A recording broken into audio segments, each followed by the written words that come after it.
শুভ সকাল বন্ধুরা, আমি সুতপা লাড্ডু গোপাল লাইফস্টাইল চ্যানেলে আপনাদের সবাইকে স্বাগত জানাই। আজকে সম্পূর্ণ নতুন একটি ব্লগ। আমি মন্দিরে গিয়েছিলাম, আমাদের সোসাইটির যে মন্দিরে, সেখানে গিয়েছিলাম। আজকে শিব ঠাকুরের পূজা করে এলাম। তো শিব ঠাকুরের পূজা সম্পর্কে তো আমি অনেক কিছুই বলে থাকি। তো আজকে আমি শিব ঠাকুরের ত্রিনয়ন কেন, সর্প কেন গলায় থাকে, চন্দ্র কেন ধারণ করেন, ভস্ম কেন গায়ে মাখেন, ত্রিশূল কেন হাতে ধরে থাকেন, গঙ্গা কেন মাথায় থাকে, ডমরু কেন হাতে থাকে, নীল শরীর কেন শিব ঠাকুরের, সেই সম্পর্কে আপনাদের সঙ্গে একটু আলোচনা করে নিই। তো চলুন। ত্রিনয়ন, আমরা শিবে ত্রিনয়ন সব সময় দেখতে পাই, কিন্তু কেন থাকে এই ত্রিনয়ন কখনো ভেবে দেখেছেন কি?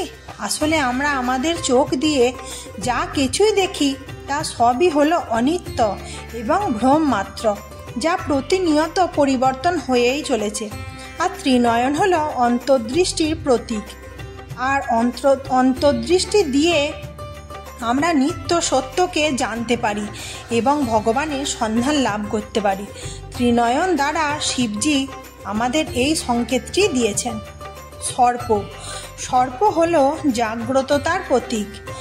শিব তার গলায় সর্প দ্বারা আমাদেরকে বোঝাতে চেয়েছেন যে আমাদের হৃদয়টাকে আমরা যেন সব সময় ধর্ম ও জ্ঞান দ্বারা আবৃত করে রাখি, আমরা যেন কখনোই কুপথে বা ধ্বংসের পথে না যাই। মহাদেব তার গলায় সর্প দ্বারা আমাদের এই উপদেশটি দেওয়ার চেষ্টা করেছেন। চন্দ্র হলো সুন্দরতা ও স্নিগ্ধতার প্রতীক। শিব তার জটায় চন্দ্রকে ধারণ করে রেখেছেন। তিনি চন্দ্রের মাধ্যমে আমাদের জানাতে চেয়েছেন যে আমাদের মনটাকেও সুন্দর ও স্নিগ্ধতাপূর্ণ করতে হবে, কারণ মন দিয়েই তো আমরা সাধন ভজন করি। আর যদি মন পবিত্র থাকে তাহলে ফল লাভও হবে ভালো।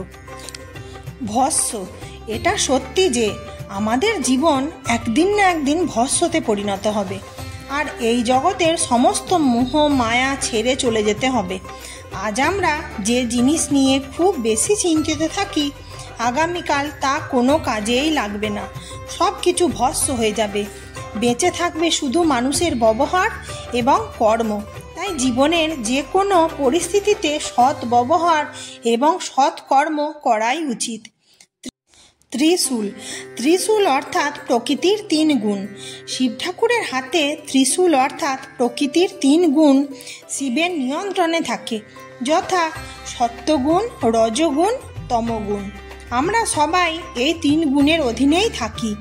সত্যগুণ থেকে যেন আমরা ভগবানের পথে অগ্রসর হয়ে ভগবানকে লাভ করতে পারি। গঙ্গা, মহাদেবের মাথায় রয়েছে গঙ্গা। গঙ্গা অর্থাৎ পবিত্র জ্ঞান। শিবের হৃদয়ের মতো যদি আমরা আমাদের হৃদয়কে স্থির করতে পারি, তাহলে আমাদের ভিতরে পবিত্র জ্ঞান প্রবাহিত হবে। এতে আমরা আমাদের জীবনকে সার্থক করে তুলতে পারব। ডমরু হলো অসীম চেতনার প্রতীক। জ্ঞান হলো অসীম, অর্থাৎ জ্ঞানের কোনো সীমা নেই। আর এই অসীম জ্ঞান চেতনাকে লাভ করার জন্য অসীম যাত্রায় আমাদেরকে সমর্পণ করতে হবে। নীল শরীর, আকাশ যেমন অন্তহীন, শিবও তেমনই অন্তহীন। অর্থাৎ শিবের নীল শরীর আকাশের মতোই অন্তহীনতা এবং অসীমতার প্রতীক। শিবকে জানতে হলে আমাদের অসীমতাকে জানতে হবে, যার মধ্যে লুকিয়ে রয়েছে কোটি কোটি রহস্য। আর আমাদের এই রহস্যগুলি জানার চেষ্টা চালিয়ে যেতে হবে। মানা হয় শিব হলেন সকল দেবতার দেব, অর্থাৎ মহাদেব। তিনি মহাশক্তিধর।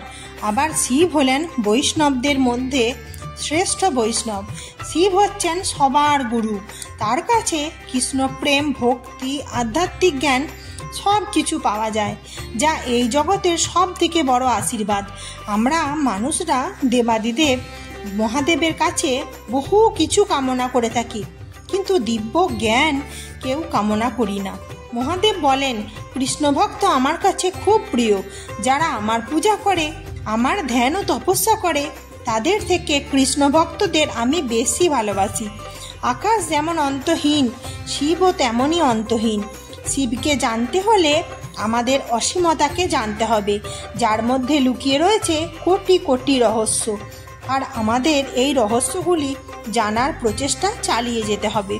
মানা হয় শিব ঠাকুরের মাথায় ফুল, বেলপাতা ও জল দিয়ে কেউ যদি পুজো করেন তাহলেই তিনি সন্তুষ্ট হয়ে যান, তিনি তাকে প্রতিদানও দেন। শিবকে সন্তুষ্ট করা খুব সহজ। ছোট থেকে বড়, ছেলে থেকে মেয়ে, এমনকি পুরুষ থেকে মহিলা সবাই শিব পূজা করেন। বন্ধু প্রায় দিনই কমেন্ট করেন, তো আমি সেই বন্ধুদের কমেন্টগুলো অল্প অল্প করে পড়ছি, আপনারা শুনতে থাকুন। স্বদেশে ঘরকন্যা বলেছেন, তোমার পূজা তো ভালো লাগলোই, তার পাশে লক্ষ্মীনারায়ণ আরও সুন্দর লাগলো। সুস্মিতা বলেছেন, খুব সুন্দর পূজা হয়েছে দিদিভাই।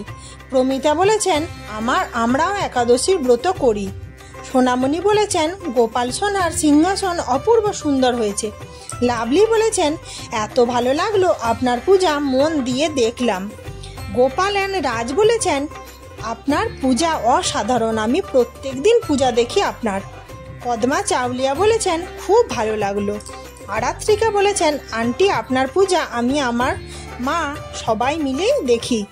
অশোক দত্ত বলেছেন, খুব ভালো হয়েছে, এত ফুল দিয়ে পূজা করলে মন ভরে যায়। মনীষা দত্ত বলেছেন, খুব ভালো লাগলো। বৃষ্টি বলেছেন, দিদিভাই আমরাও একাদশীর ব্রত করি। সবুজের মাঝে গোলাপ বলেছেন, গোপাল আপনাদের অনেক মঙ্গল করবেন। সোমা মণ্ডল বলেছেন, রাধে রাধে গোপাল সোনা, তুমি খুব ভালো থেকো আর তোমার বাবা মাকে খুব খুব ভালো রেখো। যারা তোমাকে এত ভালোবাসে, তোমাকে নিয়ে এত চিন্তা করে, তাদের পাশে তুমি সবসময়ই থেকো গোপাল সোনা। তাহলে আমার কেমন লাগলো আপনাদের পূজা, তো অবশ্যই বলবেন। আমি এইভাবেই মন্দিরে গিয়েও পূজা করে থাকি।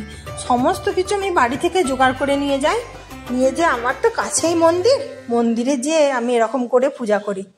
তো আমার শিব পূজা করতে খুব ভালো লাগে। আর আমার গোপাল সোনার পূজা তো প্রত্যেক দিনই আপনারা দেখেন। আজকে আমি ভাবলাম একটু মন্দিরে যাই, বাড়িতেও শিব পূজা করেছি, তো এই ব্লগটা অন্য দিনে দেব।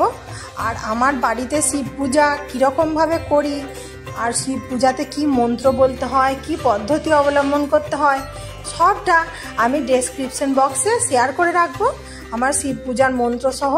সেটা আপনারা যারা দেখার দেখে নেবেন। আর আমি আজকে এভাবেই পূজা করলাম। আমি ভাবলাম যে পূজা তো প্রত্যেক দিনই করি, তো শিব ঠাকুরের কেন ত্রিনয়ন থাকে, কেন শিব ঠাকুর গায়ে ভস্ম মাখেন, এগুলো একটু বন্ধুদের মধ্যে শেয়ার করি। আমি যা পড়াশোনা করি, যেটুকু আমি জানতে পারি, আমার মনে হয় আমার তো ব্লগিং চ্যানেল আছে, আমি একটু বন্ধুদের সঙ্গে শেয়ার করি, তাহলে আপনারাও একটু আমার মাধ্যমে জানতে পারবেন। তো আমার ব্লগটি কেমন লাগলো বন্ধুরা অবশ্যই কমেন্ট করবেন, আর কিছু যদি ভালো লাগে একটা লাইক করবেন।